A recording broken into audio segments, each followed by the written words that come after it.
ढिँडो देखाएको छैन कस्तो छ कस्तो छ ढिँडो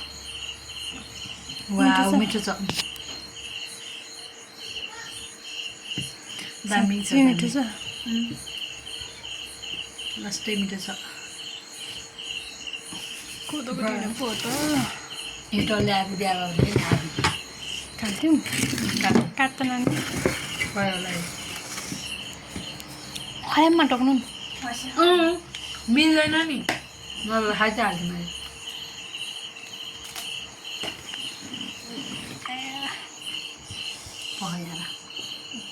पेट भयो बादमा भयो होला यो मेरो त होला नि तपाईँको हो त्यो साग कस्तो भएछ मिठो भएछ मासु मासु त खाएकै छैन सबै त मिठो छ सबै त मिठो नमिठो भयो नि मिठो मानेर खानु अब साह्रै मिठो छ ल भयो होला नि